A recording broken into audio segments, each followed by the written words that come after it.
Man o' War, best racehorse ever, by Jennifer Guest McCurry, illustrated by Terry Widener. Some say he was the greatest ever. He was born in 1917, but he did not look like a racehorse then.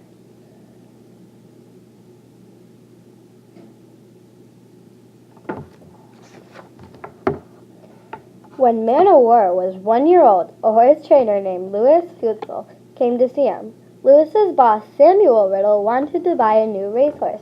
"This colt wobbles," Louis fussed, but the colt seemed strong, and his eyes looked full of spirit. "I'll take him," Louis said. Louis took Man o' War to the Riddle farm in Maryland. "We'll make a champion out of you," he promised. The colt ate like a horse and grew. Man o' War did not like to wear a saddle, so he played tricks. When the stable boy saddled him, he puffed out his chest before they pulled the belt tight. Then he let his breath out. That made the belt hang loose. He puffed, they pulled. Finally, they would get the saddle on right. But Man o' War was never mean, just lively. The stable boys liked this friendly horse. They called him Big Red because his brown coat shone red in the sun. Man o' War loved to run, and he liked to fidget. He would not slow down long enough to be trained. Louis had an idea. Maybe an older horse would calm Man o' War down. Louis brought in a horse named Major Tree. The two horses became buddies.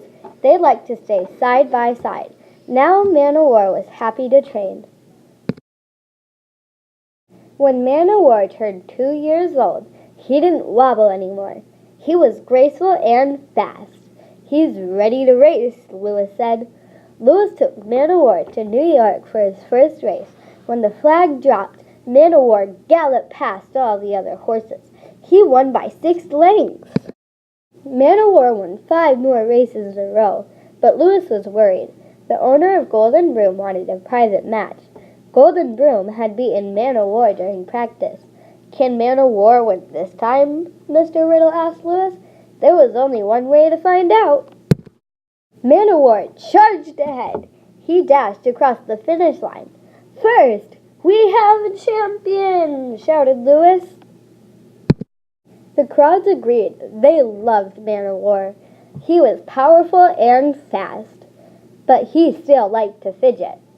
He even danced about at the starting line. The playful champion won their hearts.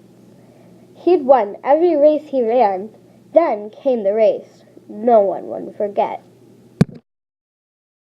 Man o' War danced in circles to the starting line, but this time the jockey who rode Man o' War didn't turn him around fast enough. When the race began, Man o' War was facing the wrong way. Finally, Man o' War got turned around. He thundered down the track. He passed all the horses but one. A horse named Upset won, but only by half a length. 10 days later, Man o' War raced again. He beat all 9 horses, including Upset. Soon, he was named Horse of the Year. At the age of 3, Man o' War was a grand racehorse. His long legs took huge leaps. He stood over 16 hands high. Still, Mr. Riddle didn't want to work Man o' War too hard, so he didn't enter him in the Kentucky Derby. The Derby, the Preakness, and the Belmont Stakes were the top races. A horse that won all 3 became a Triple Crown winner. Man o' War won the Preakness and the Belmont.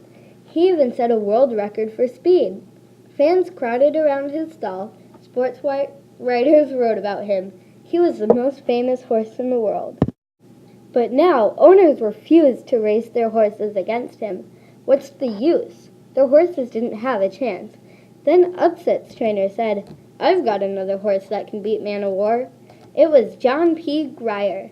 Man o' War had lost only 1 race. Would this be his second? Across America, family gathered around their radios to listen to the race. John P. Grier leads, the announcer called. Wait, it's Man o' War! He wins again! Then Man o' War raced Sir Barton. Sir Barton was a Triple Crown winner. Man o' War hasn't won a Triple Crown, fans worried.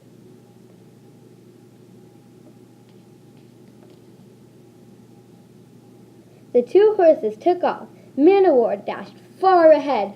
Man o' War beats the Triple Crown winner, cried the announcer. After Man o' War turned 4, Mr. Riddle decided not to race him anymore. He had beaten the 50 best racehorses in America. He had set 8 records for speed. Mr. Riddle was offered $1 million, but he refused to sell his champ. Man o' War went to live on a faraway farm in Kentucky. His friend Major Treat went too. Artists came to paint his picture, and 2 million fans visited him. His greatest fan was Will Herbert. Will took care of Man o' War. He told visitors about all the old racehorses there, but he saved his favorite for last. Here's Man o' War himself, he'd say.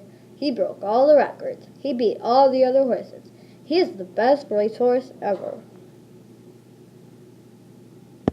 Each year, Mr. Riddle gave Man o' War a birthday party. Fans sent cakes made of oats. Man o' War even ate the candles, because they were carrots.